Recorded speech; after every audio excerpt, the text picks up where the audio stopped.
कोहली का विकेट हो या शेयर मार्केट, फटाक 30 सेकंड में खबर। डाउनलोड कीजिए तक ऐप। नमस्कार, आप देख रहे हैं बिहार तक। मैं हूं आपके साथ सुकन्या सिंह। पिछले हफ्ते दिल्ली में नीतीश कुमार और प्रशांत किशोर की मुलाकात होती है। मुलाकात के बाद कयासों का बाजार गर्म हो जाता है कि प्रशांत किशोर नीतीश कुमार को विपक्ष का राष्ट्रपति पद का उम्मीदवार बनाना चाहते हैं। बात हुई, बात के बाद चर्चाओं का बाजार गर्म हुआ, लेकिन पिछले 2-3 दिन के अंदर नीतीश कुमार 3 बार चर्चाओं को नकार चुके हैं। लेकिन चर्चा है कि खत्म होने का नाम नहीं ले रही है। सुनिए, पिछले 2-3 दिनों में कितनी दफे नीतीश कुमार ने बार बार उन चर्चाओं को विराम लगाने की कोशिश की।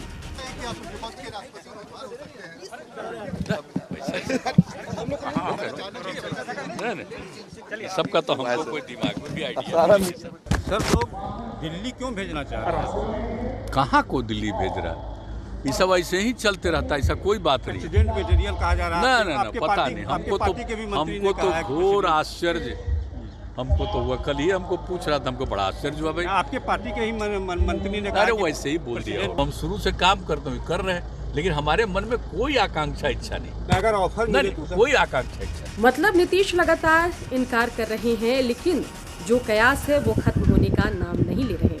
चलिए आपको बताते हैं कि नीतीश के इनकार के बाद भी आखिर क्यों सियासी गलियारों में चर्चाओं का बाजार गर्म है कि नीतीश विपक्ष के राष्ट्रपति पद के उम्मीदवार बन सकते हैं। सबसे पहला कारण है नीतीश का तगड़ा पॉलिटिकल प्रोफाइल। नीतीश कुमार 2005 से 2022 तक यानी कि अब तक लगातार बिहार के मुख्यमंत्री रहे हैं।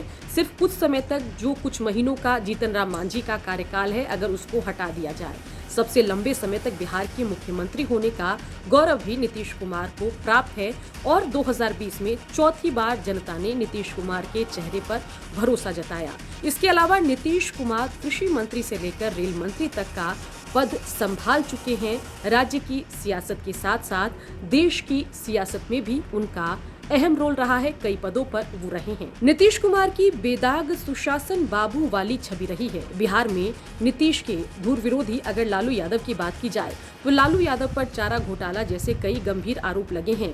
वहीं अगर नीतीश कुमार की बात की जाए तो नीतीश कुमार ने अब तक अपनी सुशासन बाबू की छवि बनाई है और साथ ही अपने पॉलिटिकल करियर में कोई बड़ा दाग खुद पर नहीं लगने दिया है। एनडीए में लंबे समय तक रहने के बाद भी नीतीश कुमार अपनी सेक्युलर छवि बरकरार रखने में कामयाब रहे। बीजेपी के साथ हाथ मिलाने के बावजूद सीए, एनआरसी के अलावा जनसंख्या नियंत्रण जैसे कई मुद्दों पर वो बीजेपी के धुर विरोधी बने रहे, जिससे उनकी सेक्युलर छवि बरकरार है। साथ ही माना ये जाता है कि नीतीश कुमार देश के सर्वमान्य नेताओं में से एक है। नीतीश कुमार के नाम पर तृणमूल कांग्रेस के अलावा कांग्रेस, आरजेडी जैसी कई पार्टियां हैं जो अपनी सहमति जता चुकी है। जैसे ही राष्ट्रपति पद के उम्मीदवार के लिए नीतीश के नाम की चर्चा शुरू हुई तो आरजेडी, कांग्रेस के साथ साथ जीतन राम मांझी जैसे कई पार्टियों ने नीतीश के नाम पर सहमति जता दी और कहा कि नीतीश कुमार देश के राष्ट्रपति बनने योग्य हैं। और माना ये जाता है कि नीतीश कुमार के बिहार के अलावा भी टीएमसी, इनेलो और कांग्रेस जैसी कई पार्टियों के साथ अच्छे संबंध हैं। नीतीश कुमार तकरीबन 71-72 साल के हैं और ऐसे में नीतीश कुमार की बढ़ती उम्र ने उनकी एलिजिबिलिटी को भी बढ़ा दिया है। राष्ट्रपति पद के लिए एक मैच्योर और बड़ी उम्र का व्यक्ति जिसका पॉलिटिकल करियर काफी लंबा हो, ऐसे व्यक्ति को योग्य माना जाता है। ऐसे में नीतीश कुमार जो कि फिलहाल 71-72 साल के हैं, उनकी बढ़ती उम्र ने भी उनकी योग्यता को बढ़ा दिया है। देखना होगा कि आखिर इन चर्चाओं का रिजल्ट क्या निकलता है। क्या वाकई नीतीश और प्रशांत किशोर की जो मुलाकात थी वो व्यक्तिगत थी या उसके कुछ सियासी मायने भी थे। फिलहाल तो नीतीश तमाम कयासों को नकार रहे हैं, लेकिन देखते हैं कि आगे क्या नीतीश कुमार के किसी बयान से कुछ साफ हो पाता है कि आखिर प्रशांत किशोर और नीतीश की मुलाकात में बात क्या हुई।